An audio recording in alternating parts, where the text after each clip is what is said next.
Fala aí pessoal, eu sou Jorge Nicola, bem-vindos a mais um vídeo do canal, sempre bom ter vocês por aqui. Sem perder tempo, pedir para deixar like, se inscrever no canal. Agora sim, bora começar o vídeo com aquele tradicional giro de notícias para contar que o olho em zagueiro do Grêmio vem do sul do país a informação de que o Palmeiras cogita contratar Wagner Leonardo.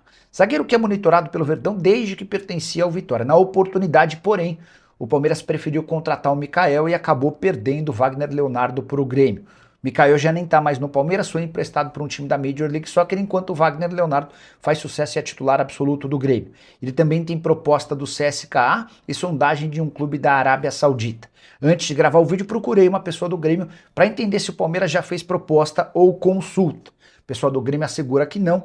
A percepção é de que se houve contato, houve do Palmeiras com representantes do Wagner Leonardo. O Palmeiras busca, em caráter de urgência, mais um zagueiro e mais um volante, que se somariam à chegada de John Arias, muito próximo de ser anunciado. Um lateral direito não está descartado. Vale a lembrança de que o Palmeiras já abriu mão de 6 atletas do elenco profissional e contratou de forma oficial apenas um, o Marlon Freitas. O Arias tem tudo para ser o segundo. A balança comercial alviverde está desfavorável, pelo menos até esse momento. Até por isso, Leila Pereira, Anderson Barros e Abel Ferreira trabalham no mercado em busca de contratações no plural. Janela por aqui se encerra apenas em 3 de março. O Palmeiras está de olho em outro jogador do Wolverhampton. Trata-se de Pedro Lima, lateral direito de 19 anos de idade, que havia se tornado recentemente a maior venda da história do esporte. O time pernambucano o vendeu por 10 milhões de euros para o Wolverhampton. No clube inglês, a jovem promessa da lateral direita do futebol brasileiro ainda não conseguiu vingar. Foram apenas nessa temporada 3 jogos pelo time principal, que somados lhe garantiram 9 minutos em campo. Ele também foi emprestado ao Porto B na primeira parte da temporada, onde ainda não conseguiu vingar. Diante desse cenário, e com a presença de um emissário palmeirense na Inglaterra para acertar os últimos trâmites da transferência do John Arias, o Palmeiras perguntou ao Wolverhampton sobre a possibilidade de transferência do Pedro Lima, jogador que chegaria para disputar a posição com Giai, que ainda não conseguiu agradar ao torcedor palmeirense, e Kelvin, que se tornou uma baita decepção pros palmeirenses. A verdade é que a lateral direita do Palmeiras ainda não tem um dono, e o Pedro Lima poderia ser uma alternativa. Essa informação do interesse das tratativas em fase inicial foi divulgado nessa sexta-feira pela ESPN. Só para completar em relação ao Pedro Lima, atleta que jogou Mundial Sub-17 pela seleção brasileira e mesmo muito jovem, foi convocado para o Mundial Sub-20, mas acabou ficando na reserva. Ah, tem mais uma sobre o Palmeiras. Verdão recebeu a sugestão da contratação de um japonês, Ryo Hatachi. Esse é um meio-campista que pertence ao Celtic, que foi sugerido ao Verdão, 28 anos de idade, titular lá na Escócia. Palmeiras não demonstrou grande empolgação para contratá-lo. Então, por isso que o Palmeiras está tentando demover essa ideia. Existe uma guerra fria de bastidores. Até o dia 19, o Zenit pode contratar. A janela da Rússia está aberta. Então, por isso que o Zenit não está com pressa para fazer nenhum movimento de vender agora. Ele pode esperar até o dia 19 para resolver o que vai fazer. Está cozinhando o jogo e está esperando ver no chamado leilão quem dá mais, que foi o que você explicou na história do John Arias. Então, existe sim, não há uma desistência no Palmeiras. Não há ainda uma certeza de que o Zenit só vai vender no meio do ano. Pode ser que sim, o Zenit venda agora para entregar no meio do ano, o que eu não acho nem válido para o Zenit, porque a temporada na Rússia começa agora, então você vai jogar 2, 3 meses com um cara para entregar no meio do ano. Não sei se isso é muito válido. Lembrando que o Zenit já contratou um zagueiro da seleção da Rússia, o Divev, para ser mais uma somatória em caso de uma perda de um cara do setor defensivo. Então há uma guerra fria rolando, tá? E aí tem outros 2 nomes que eu preciso falar aqui. Aliás, sobre 3 nomes. Primeiro, sobre o Fred do Fenerbahçe, que foi um cara oferecido pelos empresários. O Fenerbahçe não conseguiu, pelo menos até agora, acertar com o Fred a rescisão. Que o Fred queria o seguinte: eu saio, mas vocês me pagam o restante do contrato até 27. O Fenerbahçe falou, não, você sai sem receber. Então esse impasse até agora não aconteceu. A janela na Turquia fecha hoje. E talvez o Fenerbahçe queria liberar o Fred para a contratação de um atacante estrangeiro, que até esse momento não vi as notícias até agora, confesso, peço desculpas, não aconteceu.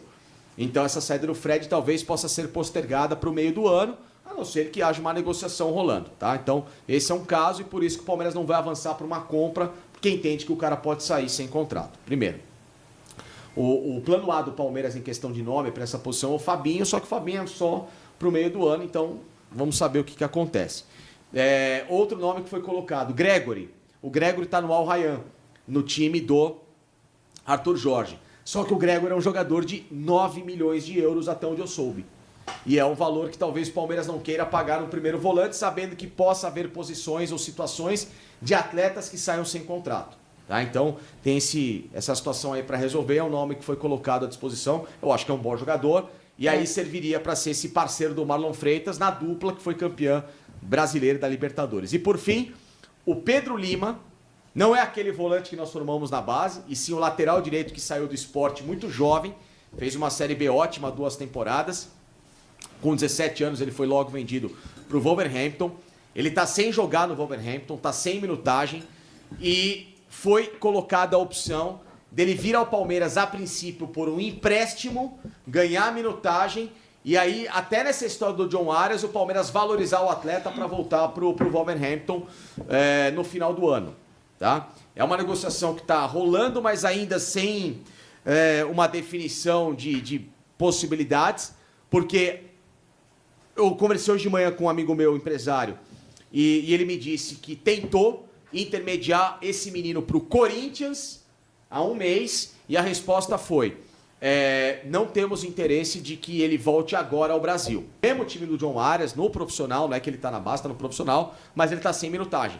Então a ideia é, vem para cá, a gente valoriza ele para vocês, depois vê o que acontece, fixa preço, mas por enquanto são as conversas que tem rolado. Prioridade na minha cabeça seria um zagueiro. Também né? acho. Não que a gente, um primeiro o Nino volante, te agrada? Agrada. E alguém no nível dele, sabe? Pronto, né? Eu acho muito importante mesmo. Eu acho para mim, sem exagero, a prioridade número 1, o lateral direito também, mas a pergunta, vocês que tem mais, né, contatos e mais informações. O que aconteceu com o Gilberto dele ser emprestado e nem testado? Eu queria lá? te perguntar também. Pensei a mesma coisa. Eu Pedro Lima com 19 anos. É isso. Porque... É isso. Vem na cabeça do Gilberto. Deixa like. Olha o questionamento que o Savério, candidato recente à presidência, fez, que é o mesmo que vocês estão vendo, como até quem está na política alta do Palmeiras tem a mesma dúvida. Por que o Gilberto foi para o Atlético Paranaense, mais velho que o Pedro Lima, já conhecedor do bastidor do Palmeiras, a torcida clama por ele, abraçar o menino, dando todo o suporte de entregar para ele uma chance, e o Abel libera o Atlético Paranaense e vai tentar buscar um garoto que, na minha visão, perto de rodagem, é uma incoerência, não é, Savério? Eu quero um cara pronto, tô trazendo do 19. Eu não entendi, eu acho que ele tinha que ter porra, eu acho que como muitos palmeirenses, todos, estavam ávidos para a hora que ia chegar a vez Vamos ver dele. o menino. E isso não aconteceu, foi uma frustração Exato. enorme. E aí, assim, eu também não gosto de ficar me apegando a esses, né, simplismo. Tem gente que fala assim, achismo, né? O cara, porque o Abel não gosta dele. Cara, não posso falar isso, eu não sei se é verdade nem ou não. eu. Por isso que eu te perguntei, né? O que eu sei é que o sabe de Gilberto é um alguma menino coisa. de personalidade forte, que ele tinha talvez alguns problemas táticos, mas aí o treinador tem que corrigir. Aí o cara você corrige, lógico, exato, entendeu? exato, A função dele é... Um jogo, pelo menos, Vai. pra eu ver. É. Jogo. Eu sempre falei, quando o Kelvin começou com aquela sensação, eu falei, eu ainda não vi um jogo dele que foi exigido dele defensivamente. O cara foi lá pra Quito, nossa, uma avenida. E aí a gente percebeu das lacunas que ele tem defensiva. Eu não vi um jogo do Gilberto pra poder julgar. Então, e já começa daí a minha revolta com a questão Gilberto. E assim, eu tenho um seguinte pensamento de uma possibilidade. Espero estar errada no futuro.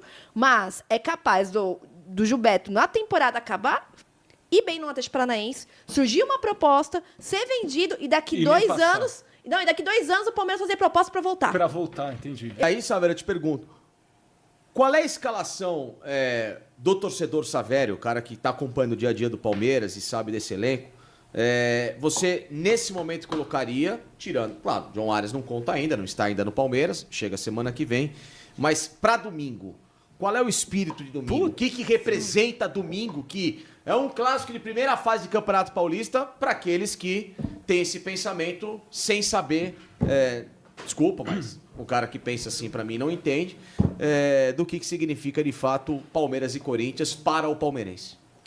Olha, torcedor, né? Claro, lógico, agora sim. Eu acho que eu repetiria, sabe, o time que saiu na quarta-feira. Mesmo com o Kelvin. Porra, eu vou pôr quem? O Jai? Tá. Mas é montar uma linha de terceiro, né? Não aguento o Kelvin, bota o Giai. Nossa, não aguento o Giai, bota o Kelvin. Sabe Chegamos nesse ponto. parece a época que era o Reginaldo e o Bizu. É esse, nossa. Que depois aí o Bizu ele falou, não me chame mais de Bizu, agora meu nome é Cláudio. Puta, aí piorou. Você sabe, é que assim, puta, é uma dureza mesmo, realmente, os dois. Mas o Kelvin, às vezes eu vejo um lampejo, o outro, ele centra melhor e tal. Sim. O Jai, eu acho ele, putz... Eu tenho uma assistência até hoje. Mais de quase 70 jogos. Ele não me passa segurança, Absurdo. eu não consigo confiar, é uma dificuldade. Gente, opinativo. Entre os dois eu ia com o Kelvin. E aí ia com o resto. O resto eu acho que eu ia desse jeito que foi. Fux, né? ou Murilo? Eu acho que o Murilo tá bem melhor que o Flux, mas aí você prefere o Murilo? Não, eu ia com o Murilo. Eu ia com o Murilo, né? O Piquerez na torcida para que ele realmente esteja se reencontrando. Os dois ali, como foi. Acho que ali eu ia com o mesmo time. Eu tenho uma ressalva, a importância do Murilo titular agora. Para mim também não vive o grande momento das últimas temporadas. Só que o que ficou para mim como observação da última partida contra o Vitória foi a bola parada do Andréas Pereira, que o Palmeiras aperfeiçoou agora, que não havia se encontrado desde a saída do Scarpa. E o Murilo é o zagueiro com 20 gols. Então é um zagueiro que se aproveita de bola aérea. Mesmo quando não faz o gol, ele fez aquela casquinha que a bola sobrou pro Gomes. Então eu acho, é muito difícil ganhar na bola aérea do Corinthians, principalmente pela altura do Gustavo Henrique. Mas, querendo ou não, é um fundamento. Querendo ou não, é um pontinho que você tem. Então, hoje eu enxergo a relevância do Murilo contando na bola aérea, né? Que o Palmeiras... Claro, gente, eu sei que zagueiro não tem a função de fazer gol. Só que eu acho que a balança entre Murilo e Fux, ela é muito equilibrada, né? É muito de momento, porque aí entra o Fux tem uma falha determinada ali. Aí entra Murilo, ele falha ali. Então, acho que no peso, o Murilo ele sobressai no momento, com base no último jogo, por conta desse momento do Andréas, que eu acho que pode ajudar bastante. Ele tá bem, né? E a bola dele se ele repetir o que ele fez quarta-feira, eu falo, cara, vai pra Copa. Por exemplo, na história do Maurício, que a gente fala que é um jogador comum, né? Para mim, um jogador de participação de elenco e nada mais. Não é um jogo em que, por mais que pareça uma utopia, você subiu o Marlon e o Andrés para serem armadores / os carregadores, né, de transição, e ter um Luiz Pacheco. É uma surpresa, é um moleque, 17 anos, 18, ninguém tá esperando. Mas ele tá embasado com esses dois para ele ser o primeiro volante, dar sustentação de zaga. A gente surpreendeu o Corinthians. Você acha isso utópico? Daria para pensar assim ou você vai mais conservador para domingo, sua velha? Eu acho que dá para pensar sim, mas eu iria de novo repetindo a quarta-feira. Repete a escalação. Eu repetiria.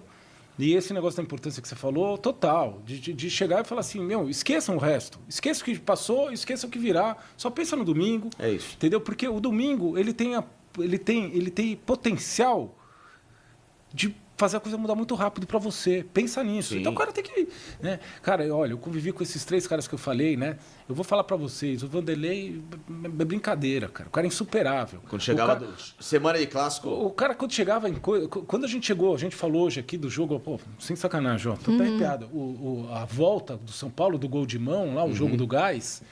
Quando que ele falou ali no vestiário, que você olhava a cara dos caras ali, o Léo Lima, os caras chorando, entendeu? A hora que os caras subiram, eu falei, a gente não perde esse jogo, mas nem vai ficar 3 anos, a gente não vai perder. Então, isso é importante. Eu acho que porque, cara, é uma coisa para mudar tudo, né?